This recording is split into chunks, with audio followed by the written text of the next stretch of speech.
Hi guys, we had a little bit of technical difficulties. Hope you are still there with us. Today, I am answering questions about hip, especially sa Facebook group natin na Hip and Knee Arthritis Cebu Facebook group. And we are also answering very specific questions galing sa ating AVN Warriors na Philippines na chat group po. So these are patients all around the Philippines and sometimes outside the Philippines asking questions sa ating mga about the hips po. Yung last question is bakit nagkaroon ng infection yung hip? Again, I discussed about the spread of infection can be local or yung local, ibig sabihin yung mikrobyo pumasok sa sugat or meron kayong current infection sa katawan, tapos from the bloodstream po pumasok from the ngipin or from the feet or different parts of the body na may infection po. That can actually happen. Next question is, Doc, yung anong mangyayari if umabot ng 6 months po yung antibiotic spacer? Again, if it reaches 6 months, hopefully mawawala yung infection. If they also did what we call a debridement sa hips po, meaning nilinis talaga yung infection, the spacer no longer has any antibiotic after 6 months, but it keeps the space. So ano yung space na nagkikip?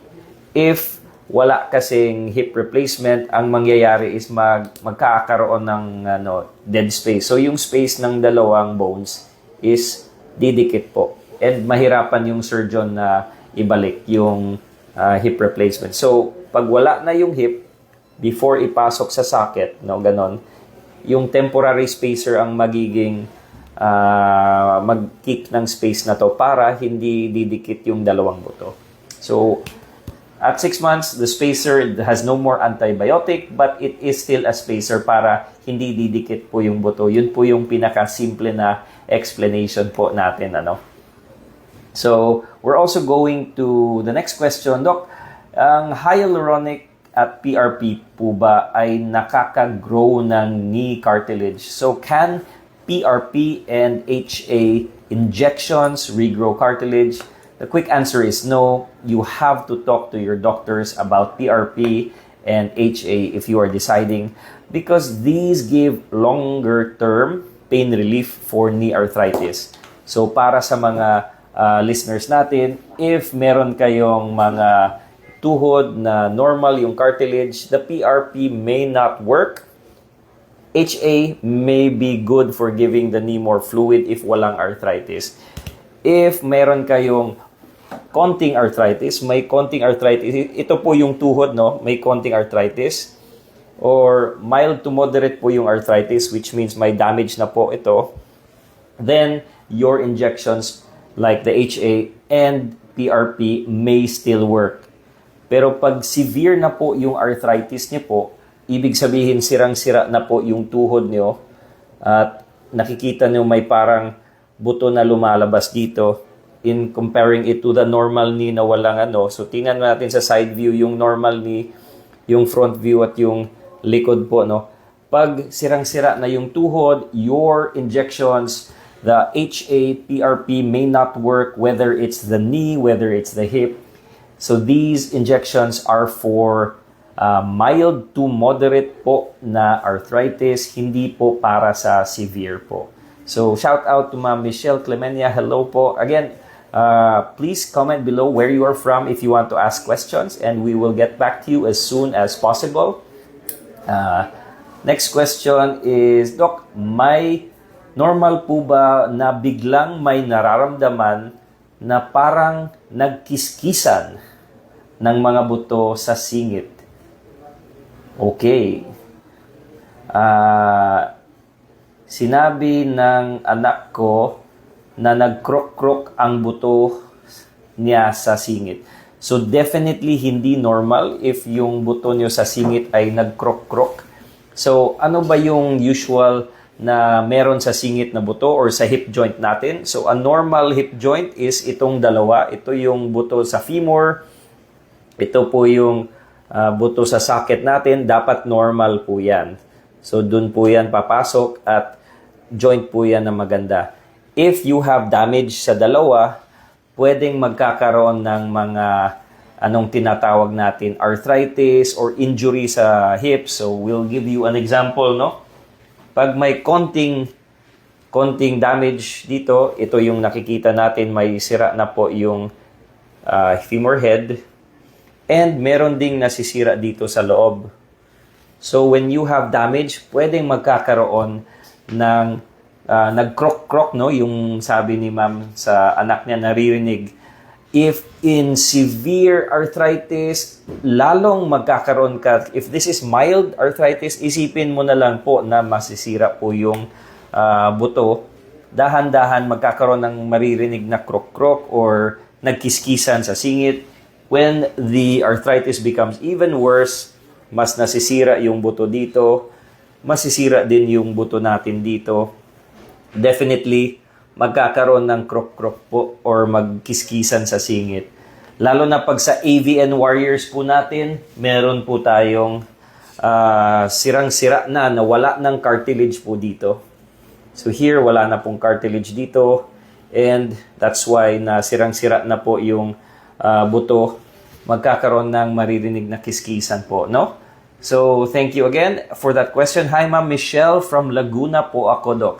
So, hello sa mga listeners natin from Laguna. And hope you can hear us loud and clear. We are live in Cebu City po, answering questions about hip AVN, hip replacements because these are questions sa ating chat group po na hiningi.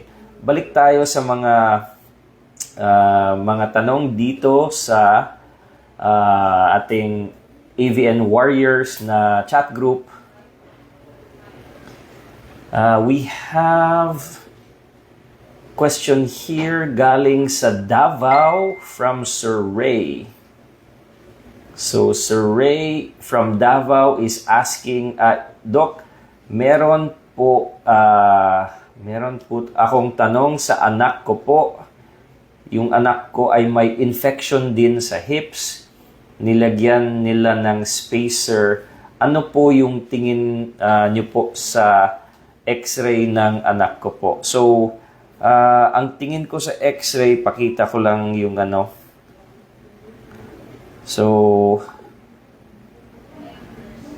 pinapakita natin dito ay yung x-ray. So, ano po yung nakikita natin sa x-ray na to? So, x-ray is from a patient in Davao. Ang nakikita ko po, Sir Ray, is wala na po yung femur head, wala na po yung joint po, no? So, ang nakikita ko po is wala na po ito. So, parang tinanggal na po yung buto para i-cure siguro yung infection ng anak nyo. I understand meron pong tuberculosis or TB. So, in cases of severe infection, yung tinatanggal natin is yung head part. Ito po'y nasisira na. So, tinatanggal po yung sa anak niyo po na buto para ma-cure yung infection. So, I think that's what I see sa inyong x-ray po. Tapos, very important na ma-cure kasi yung infection. Otherwise, sobrang sakit sa singit, sobrang sakit ng yung tinatawag na TB, arthritis. So, sa mga arthritis warriors po natin, infection po can definitely be a cause for arthritis, nasisira yung joints. Hindi lang sa hips, also sa knee, pwede magkakaroon ng TB arthritis sa tuhod. Yung TB is not just sa lungs, but pwede sa tuhod na magkakasira-sira na yung tuhod. So, sa hips din, pwedeng magkakasira. Can it be worse than the osteoarthritis sa tuhod, no? If ito yung normal na joint, severe arthritis ito, na osteoarthritis, TB arthritis can actually be worse than osteoarthritis kasi the bacteria will eat up the bones. Kinakain po yung buto. So, pwedeng worse than this po yung TB arthritis sa knee. And as nakita niyo po sa patient natin, tinanggal po yung part ng head po. So, yung normal na head, tinanggal. Ito lang yung natira. para po ma-cure yung infection. So I hope that helps, Sir Ray, from Davao. And tuloy po natin yung mga sagot natin, no, sa about hip replacements. Hello po, Ma'am Jem from Mindoro. Doc, 12 days after operation ko po, kailan pwede mag-therapy ng MPFL? Definitely depends on your surgeon kasi ibang surgeon have different protocols po. May iba't ibang sinusunod na therapy na rehab protocols. For others, very aggressive, agad-agad yung therapy. Kayo, 12 days, pwede kayo mag-start if advised by your surgeon po. So please always consult your doctor. Mahirap if magtatanong po tayo sa doktor na wala dyan, tapos ako po hindi naka-examine ng pasyente at saka konting picture lang binibigay niyo po sa akin. It's really best that you coordinate, you trust your surgeon. Of course, if you want a second opinion, best pa rin pag nakita yung patient face-to-face with x-rays and all the tests combined. So, right now, again, we have questions kasi ito ay question again sa mga hip and knee arthritis Cebu Facebook group. Doc, 5 years na po akong may hip arthritis po. And, hip arthritis. So again, ano yung hip arthritis? Ito po yung ball and socket joint natin na may sirang-sira na, pati ito sira na. So Doc, may 5 years na sakit sa singit ko sa hip arthritis. Natakot ako sa surgery kasi ang kapitbahay ko ay na-opera sa elbow at hindi na gumising. Oh my gosh. So, I hope, paano ko malaman na safe po ang operasyon para sa akin? So, I'm sorry to hear that, no, na yung kapitbahay nyo ay hindi gumising after sa surgery ng siko sa elbow. So, I don't know, again, di ko alam anong nangyari. But it makes sense na if this is an issue of fear na hindi gumising, what we do is we do have a very competent na anesthesia team natin. Some of the patients before surgery can definitely talk to the anesthesia doctors, and if it's a fear of anesthesia na hindi gigising, sana naman po, no, na hindi yan mangyari sa mga patients natin na hindi gigising. But the reality is na we do our best for the safety of the patient. Ibig sabihin, may team tayo for safety, which is the medical clearance, lalo na pag 40 years old and above. Kailangan mag-clearance sa heart, sa lungs, to lessen the chances of mga complications. The second step is having your anesthesia team check the patient if may medical problems na may na-miss ba yung internal medicine doctor na test. And lastly, we do compute and calculate everything, including the risks po, lalo na sa mga nagkaka-infection po na mga patients. We do calculate infection with an infection calculator. No, to know the risk before the surgery, kino-compute ko po. I sit beside the patients and tanong ko yung weight ng patient, yung height ng patient para makuha yung BMI. So, this is what we call a risk calculator, no? So, it is calculating the chances kung ilang porsyento po na magkaka-infection yung patient. And I use this risk calculator to lessen the chances of mga issues and risks of infection naman po. So, hope that helps. Hope naman na you talk to your surgeon kasi kawawa naman kayo if in pain kayo tapos natatakot po kayo. Remember, hip replacement has a 98% success rate. Yung naririnig nyo po ay very, very rare complications po. I know na yung takot naman ay walang gamot para sa takot. But what helps in my experience is talking to the patient and explaining things, not rushing. Kasi I do have patients na 4 or 5 years before or even 10 years before sila mag-decide ng operasyon po. So, definitely, patients are afraid. Patients take their time because of the fear ng surgery. And just getting multiple opinions also helps. So, mga patients na pupunta sa isang doktor, pag takot pa rin kayo, try to look for a second or third opinion para po mas magaan yung loob nyo before surgery po. So, thanks for that question. Medyo marami tayong mga questions po sa arthritis warriors natin, no? Doc, sino ang maaasahan ko bago, habang at pagkatapos ng operasyon para safe ako? So this is the same patient, no, na nagtatanong paano magiging safe. So definitely we will guide you through the process. Yung team natin is hindi lang team na mag-opera, pero even after the surgery, we are there for you. We also have a post-op team. Usually, ito ay yung anesthesia, ako, at saka may rehab doctors po tayo na mag-assist po sa recovery period po. Very important po yung physical therapy for strengthening and of course for confidence building para yung confidence ng mga patients is hindi mawala. At again, if you are thinking about surgery, don't rush. Talk to as many doctors as possible. Huwag makipag-usap sa mga kapitbahay na hindi doktor kasi mas matatakot lang po kayo. Next question is, Doc, may clearance po ba na kailangan gawin bago ang surgery? Okay. Para masigurado na handa na ang katawan ko. Definitely 100% true. Yung clearance is definitely for all patients na 40 years old and above. Sa clinic natin, meron po tayong checklist, no? So I'll share with you the checklist. And the checklist is for inpatient na surgery. Part of it is medical clearance.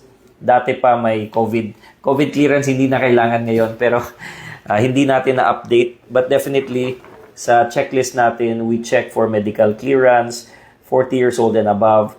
Check with a cardiologist. If my diabetes, definitely we need to have a specialist sa diabetes din. And if my TB or infection, also an infectious disease doctor is best na meron sa team din. So clearance for me is very important for the safety of my patients, for the confidence ng mga pasyente, at para sa takot din po, no, na hindi na mag-anxiety yung pasyente. Definitely, may mga pasyente na pinupush na operahan agad. Baka nakalimutan ng doktor na kailangan ng clearance, but usually the hospitals have a SOP na kailangan mag-clearance. Meron ding mga pasyente na hindi dumadaan sa doktor. Agad may mga fixers po. Mag-ingat po kayo if may tao na hindi doktor na kausap nyo na nag-fix ng surgeries nyo. Kasi baka may mangyari sa pera nyo. Baka na-scam po kayo. So be careful po. Always consult a doctor. Let the doctors discuss yung surgery with you and not through a third party po. Next question po is again from the hip and knee arthritis na Facebook na group. Doc, baka hindi na po ako makalakad after surgery. Sorry po, medyo totoo to actually. Maraming mga patients na pasyente na takot dahil narinig nila sa kapitbahay na hindi na makakalakad. Which is why we created the Facebook group po, which is why we are sharing patients, real patients who are able to walk naman agad. Some hours after surgery, some the day after surgery. Pero we do our best and we even check kung kumusta na before surgery yung balanse ng patient. Kailangan ba ng walker para sure na po na makakalakad po kayo after surgery. Remember, yung hip replacement po is para siyang papalitan yung gulong ng kotse at ito yung analogy ko. If yung makina ng kotse is may problema, I think na magkakaproblema talaga yung pagtakbo ng kotse. Pero if yung kotse malakas naman, once we do the hip replacement and put the implant in, majority ng mga patients, yun po yung 98% is pag na hip replacement na, makakalakad naman sila. Lalo na ngayon, we have very minimally invasive techniques gaya ng mga minimally invasive hip replacement. I do the anterior hip replacement where you don't cut muscle, and then hopefully you can see the patients walking naman po na hindi naman sila na totoo na hindi nakakalakad after surgery. So again, it's a fear na totoo. Maraming pasyente na takot dahil narinig hindi na makalakad. Sa experience naman namin, hindi naman totoo po na hindi makakalakad. We actually do the procedure because I call it walking back to life. We want our patients to walk again without the pain of AVN, without the pain of the hip fracture, the hip arthritis po. So, thank you for that question. Pasensya na if natawa ako because it's a real question, pero I hope naman na lahat ng patients nakakalakad. Ayaw naman natin ng isang patient na hindi makalakad after surgery. But I think na medyo sa culture natin natakot tayo because probably before, dati pa, hindi pa masyadong advanced yung mga technique at tapos yung mga pasyente is posible na hindi nakakalakad, posible na hindi nagising, pero sa experience naman natin, 98 naman talaga yung percent ng success. Hindi siya parang 50-50 na pwedeng may mangyari, pwede na mag-success. So 98% is almost 100% na success po sa hip replacement. So I hope po that helps. Medyo marami po tayong mga tanong at I think na we are running out of time, mga arthritis warriors.